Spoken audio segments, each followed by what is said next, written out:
And one of the things that we're going to talk about now is what we do with the rest of the population and how we get them involved. So I'm really, really pleased to introduce Rupert Read. He's probably not a stranger to most people here. Rupert's a professor of philosophy from University of East Anglia. He's written a huge amount of books on Wittgenstein, which you won't have read, but also a lot of books on climate that you may have read. I'm going to hand over to him. He's got a way of organising this session. So just think about your questions, but join in with the flow. Thank you, Rupert. Let's give him a round of applause.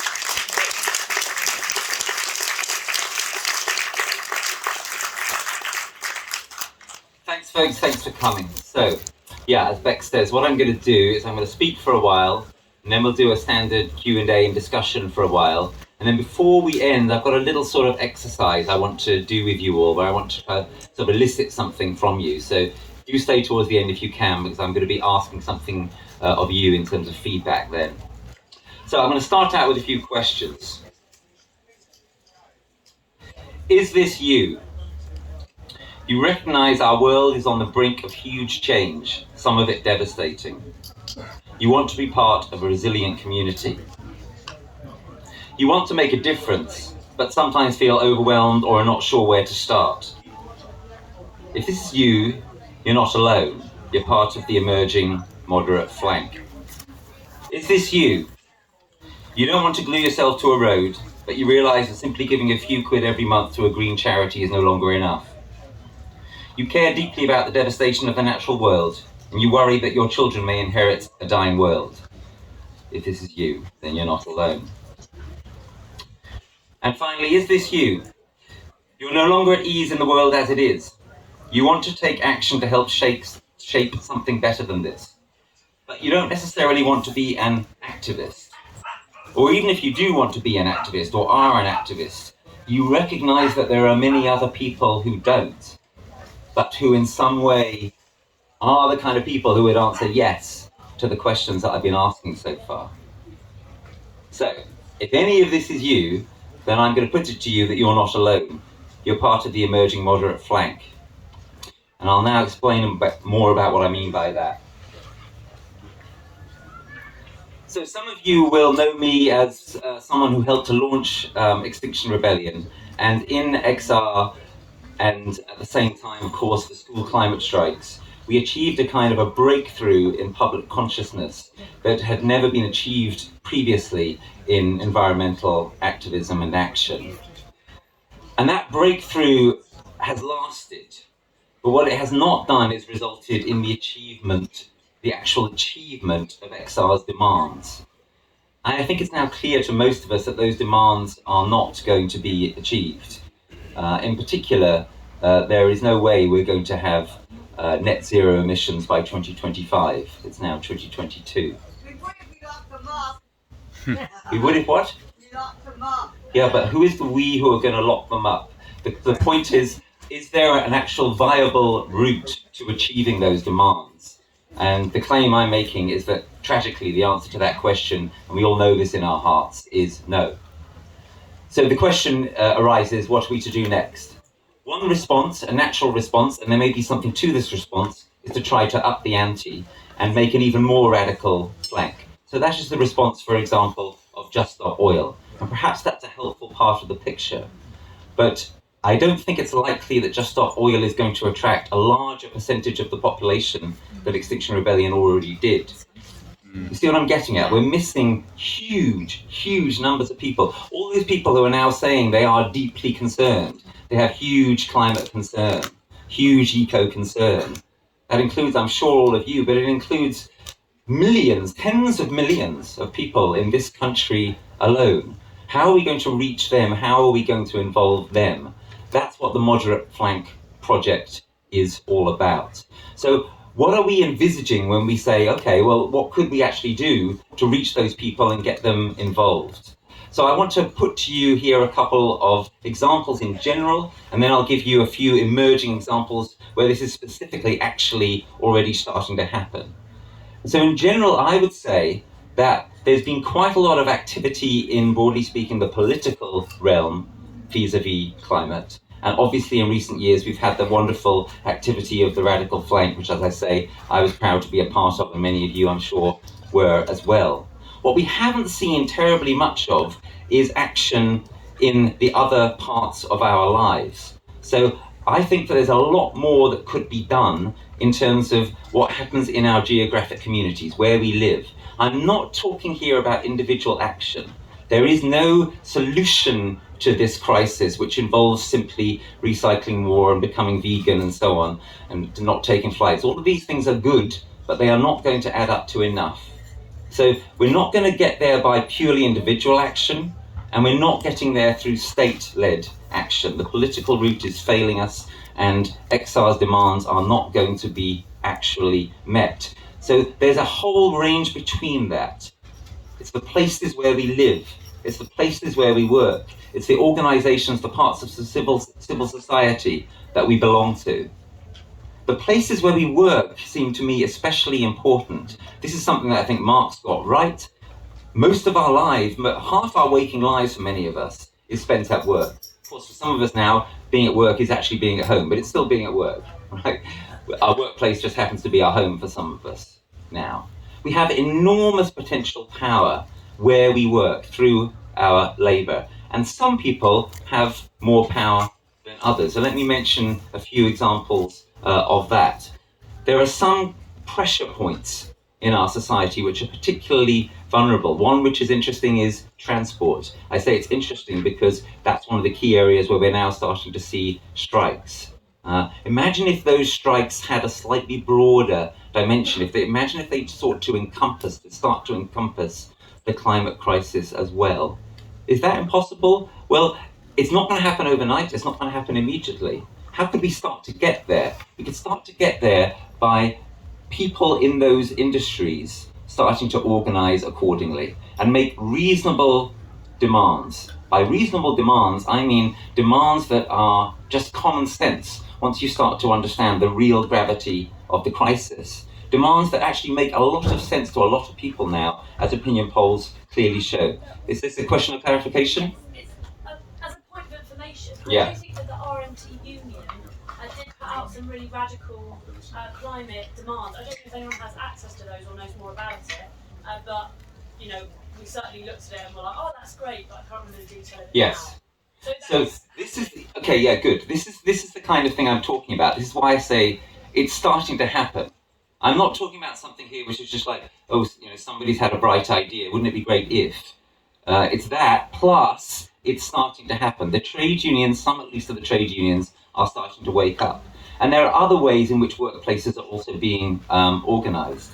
An interesting example is in the law, which is another kind of real pressure point in our society where I think massive change could potentially be leveraged. So there's an organisation now called Lawyers for Net Zero, lawyers who are getting together to act, to start to try to move everything in the direction we know it needs to be moving. Working at this meso level, between the micro level of the individual and the macro level of society, neither of which are enough and neither of which are working.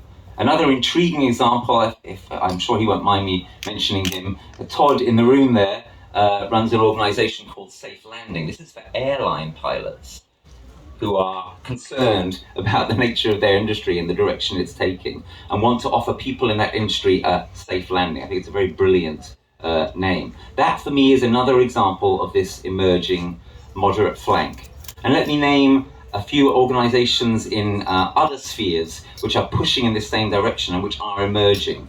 The new campaigning organisation Wildcard, which is seeking to rewild the royal lands, was specifically designed by its creators, my ex-XR colleague Joel Scott Hawkes and Chris Packham, to be a moderate flank, to be something which is easier for people to get involved in than Extinction Rebellion was. Another example which some of you will be familiar with, which is represented here at the Green Gathering, is climate emergency centres. That's a way in which people are trying to go out into their communities and organise to make the emerging climate consciousness into a reality on the ground. So this is what I'm starting to see, and what we're hoping to mobilise more of and support more of, and give people a sense of this is actually happening. Because my view is that one of the main barriers to action, to sufficient action, is that too many people think, well, what can I do? I'm just alone and there aren't enough other people who get it. Once people start to see that the moderate flank is starting to emerge in all these different domains, in lots of geographic communities, in lots of workplaces, in businesses. I've been meeting with businesses recently, sort of green-minded businesses. I've been really surprised by how interested they are in this kind of model, in this kind of idea of stepping up in their own domains and putting pressure on government through their lobbying. Remember that lobbying is an integral part of what businesses do as part of their business model. It's not some kind of added extra. It's not kind of in their spare time they do lobbying. Lobbying is part of how they make their businesses work. Imagine if the lobbying that businesses do was turned around so they were no longer looking for regulatory loopholes and races to the bottom, but we're trying to actually create a higher level playing field for everybody and saying, regulate us more, tax us more in terms of the pollution we produce, support us more in terms of the kinds of incentives that we need.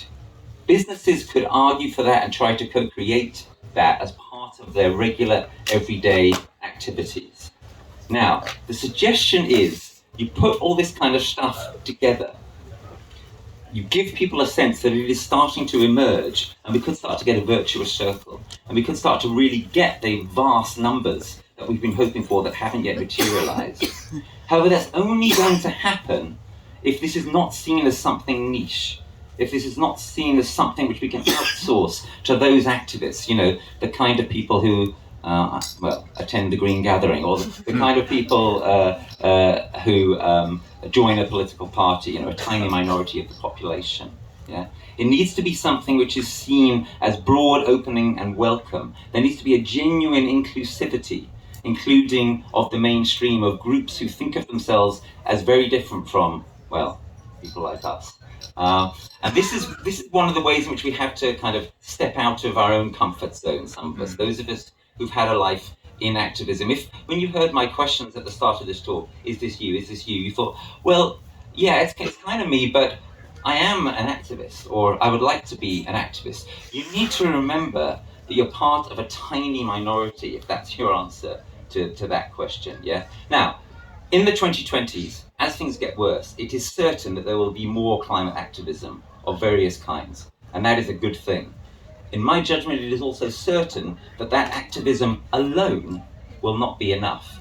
The only way we get something which could be enough is if we get something much wider, which includes all the people who will never be willing to be identified as activists, but who do want to take climate action, who do want the right thing, who do want a future for their children, who recognize the kind of emerging common sense which is starting to come with the Ukraine crisis, that all of these things are potentially pointing in the same direction. A fairer society, a society that can last, a society that is not dependent upon fossil fuels, a society that is not dependent upon petrostates. All of these things can point in the same direction, and they do. So, if you're somebody whose response to my initial questions was something along the lines of, well, yeah, I kind of get where you're going and I kind of like it, but nevertheless, I am an activist myself, then here's my invitation to you. Consider whether the best use of your time at this point in history is to carry on with the kind of activism that you've been doing and that we've been doing for some time, or is the best use of your time to invest yourself in seeking to help lead new moderate flank organizations, or existing ones, but especially new ones, because I think we need a lot more of the wildcards and safe landings and lawyers for net zero and climate emergency centres and purpose disruptors, all these organisations that in various key sectors of our society are starting to co-create the moderate flank. And you know what's really interesting about these organisations, these moderate flank organisations that I just named? Pretty much all of them have in them very prominently, or as their founders, people who have been in Extinction Rebellion, like myself and like a number of people in this room. For example, my friend and colleague Adam Woodhall founded Lawyers for Net Zero. Adam is not a lawyer. Before he founded Lawyers for Net Zero, he knew almost nothing about the law. He just had some connections with one or two lawyers, and he understood that this is an absolutely key sector like insurance, like audit, like transport, like food production, an absolutely key sector if we're going to put pressure on the existing system and start to create the new system that we actually need. So what Adam did is he founded Lawyers for Net Zero, and this organization is having quite a lot of success already. And who Adam is someone who was a prominent strategist in Extinction Rebellion. So that's the question that I would like to put to you, those of you in the room who are thinking, I am an activist and I'm comfortable in the activist world. Do you want to carry on remaining comfortable in what you currently do, or would it be a more effective use of your time and energy at this critical point to invest yourself in seeking to co-create this emerging moderate flank, as among other things Todd is doing with Safe Landing? Okay, one more thing before I go over to you for questions. And this final thing is very important. Some of you might be wondering something along the lines of, why am I not, as some organizations have done at this gathering, passing around a sort of sign-up sheet to join the moderate flank? If I think this is such a great idea, and there have been lots of nods in the room, which is always good, always helpful to a speaker. If I think this is so great, why am I not passing around a sign-up sheet? There's an answer to that question. Maybe you've already spotted it. This is not going to be one organization. It's not even going to be one coalition. It's not even going to be one movement. It's something much more decentralized than that. It's something much more bottom-up than that. My invitation to you is not to get involved in signing up to an organization called the Moderate Flank or something like that. The Moderate Flank is a characterization of something which is starting to emerge and which needs to be huge. And if it happens, it will be thoroughly distributed and most of it will be bottom up. So what my invitation to you is, if you like what I'm saying, is go home and start to do it. And where you do it is up to you.